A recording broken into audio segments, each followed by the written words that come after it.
अस्सलाम वालेकुम दोस्तों, मैं हूं आयशा। तो दोस्तों, आज बजट का माहौल है और हर कोई मोदी सरकार के बजट की आलोचना कर रहा है और अपने अपने तरीके से ये बता रहा है कि असल में ये बजट दोस्ती और सरकार बचाने वाला बजट है। और सिर्फ इतना ही नहीं, पहली बार मोदी के समर्थक और मोदी की वाहवाही करने वाले आईटी सेल से जुड़े लोग भी ये कह रहे हैं कि मोदी ने देश की जनता का सी बनाया है। खैर, आज बात इस बजट की नहीं होगी बल्कि उस खबर की होगी जो सीधे सीधे मुसलमानों और उनसे जुड़े हज पर सवाल खड़े करती है।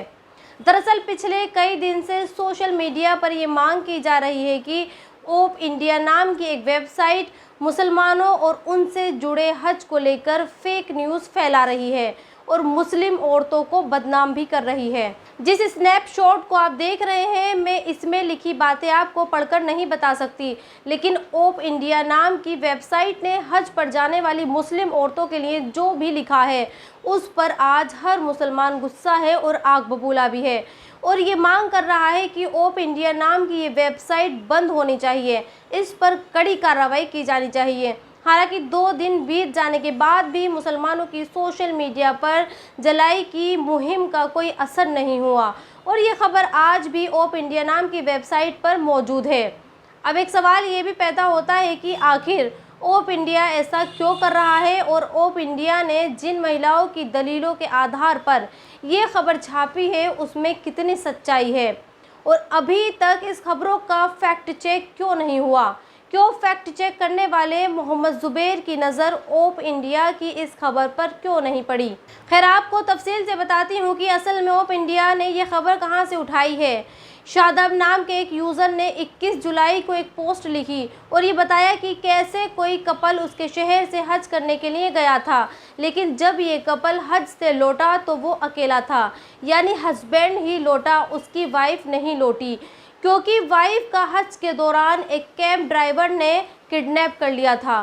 खैर, शादाब की पोस्ट पर कई दूसरे लोगों ने रिप्लाई किया और अपने अपने किस्से बताए और सभी ने बताया कि हज के दौरान उनके भी किसी न किसी रिश्तेदार की औरतों को किडनैप किया गया है। लेकिन इन यूज़र्स में से किसी ने भी वो बात नहीं कही जो ओप इंडिया ने अपनी वेबसाइट पर खबर लिखते वक्त हेडलाइन बनाई। अब सवाल यहाँ ये पैदा होता है कि जब मुस्लिम यूज़र्स ने हज के दौरान सिर्फ किडनैपिंग की बात कही तो फिर ओप इंडिया ने महिलाओं से छेड़छाड़ और रेप की बात कहाँ से कर डाली। तो इसके पीछे ओप इंडिया की दलील ये है कि उसने छेड़छाड़ और रेप वाली बात CNN की एक रिपोर्ट से उठाई जो CNN ने 2018 यानी करीब 6 साल पहले पब्लिश की थी।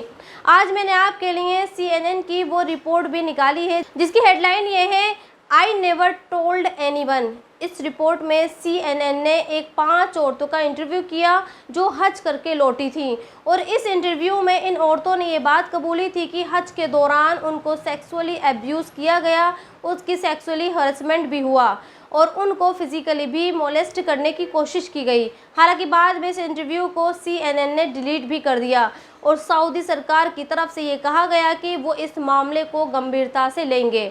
लेकिन अब जबकि ऐसी कोई घटना नहीं हुई है और ऐसी कोई भी खबर सामने नहीं आई है, तब मुसलमानों को बदनाम करने के लिए ओप इंडिया चंद सोशल मीडिया यूज़र्स के हवाले से ये खबर छाप रही है और ये बताने की कोशिश कर रही है कि देखिए हज के दौरान किस तरह से औरतों की सेक्सुअली हैरेसमेंट किया जाता है।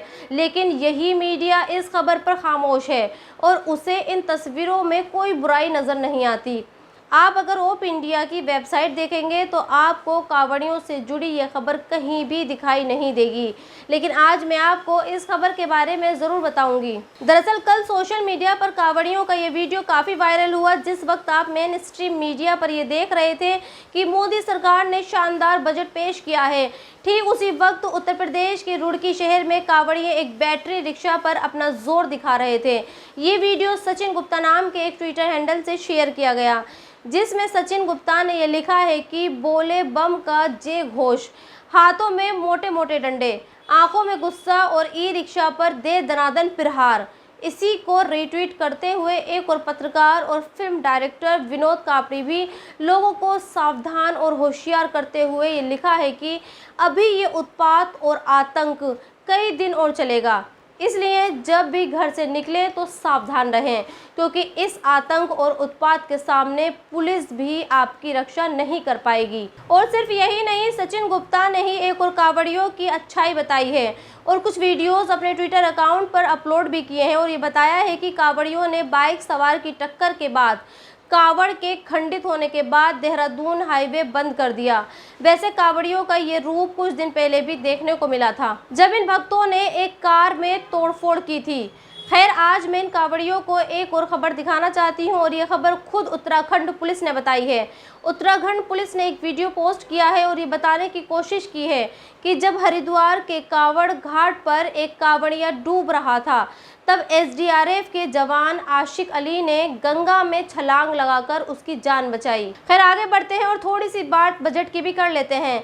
कल के बजट का सार और निचोड़ ये है कि जो लोग ये कहा करते थे कि वो कोई भी कीमत, कोई भी महंगाई झेल लेंगे, बस मुसलमानों की चूड़ियां टाइट होनी चाहिए, वो आज दुखी हैं और उन लोगों में सुधीर चौधरी भी शामिल है। कल बजट में निर्मला ताई ने जब ये बताया कि कैसे मिडिल क्लास आदमी जो ईमानदारी से सरकार को टैक्स देता है उसके लिए बड़ी राहत दी गई है, तो सुधीर चौधरी जैसे एंकरों से भी रहा नहीं गया और वो भी ये कह गए कि सरकार ने हर महीने 650 रुपये की जो राहत मिडिल क्लास को दी है वो उससे नई गाड़ी या नया घर और नया एसी खरीद सकता है।